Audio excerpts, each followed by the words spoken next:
আসসালামু আলাইকুম ভিউয়ার্স, আশা করি সবাই ভালো আছেন, সুস্থ আছেন। আমরা যখন প্রিন্টার শেয়ার করি, প্রয়োজনে আমাদের প্রিন্টার শেয়ার করতে হয় 2টা কম্পিউটার বা 3টা কম্পিউটার থেকে।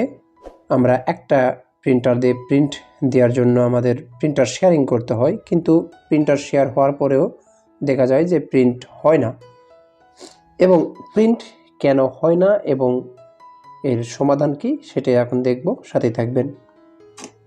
এই কম্পিউটারটিতে এই প্রিন্টারটি ইনস্টল করা আছে এবং এই কম্পিউটারটি প্রিন্টার শেয়ার করে দিয়েছি এবং এই কম্পিউটারটিতে কাসপারস্কি অ্যান্টিভাইরাস ইনস্টল করা আছে। আমি এই কম্পিউটারটি থেকে প্রিন্ট দেব এবং শেয়ারিংয়ের সব ধরনের প্রসিডিউর কমপ্লিট এবং প্রিন্ট দিলেই প্রিন্ট হওয়ার কথা, কিন্তু এই কম্পিউটারটি থেকে প্রিন্ট দিলে প্রিন্ট হয় না।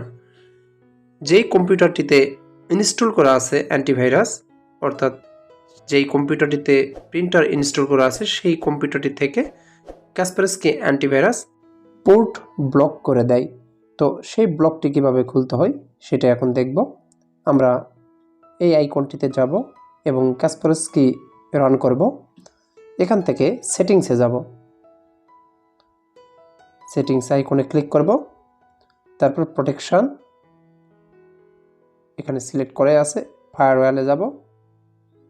এখান থেকে স্ক্রল করে নিচের দিকে যাব, তারপর এখানে দেখতে পাচ্ছেন প্যাকেট রুলস, ক্লিক করব।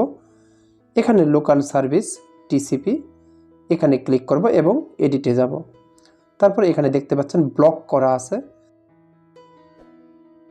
এখানে যদি ব্লক করা থাকে তাহলে প্রিন্ট হবে না এবং শেয়ারের ক্ষেত্রেও অনেক সমস্যা হবে।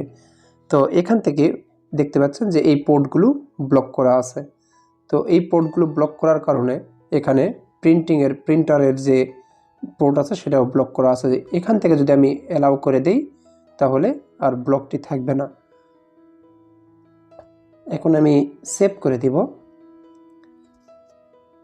Save, yes. এখন যদি প্রিন্ট দেই আর কোনো সমস্যা হবে না। তো এই ছিল ভিডিওটি ভালো লাগলে অবশ্যই লাইক, কমেন্ট, শেয়ার করবেন আর সাবস্ক্রাইব করে সাথেই থাকবেন।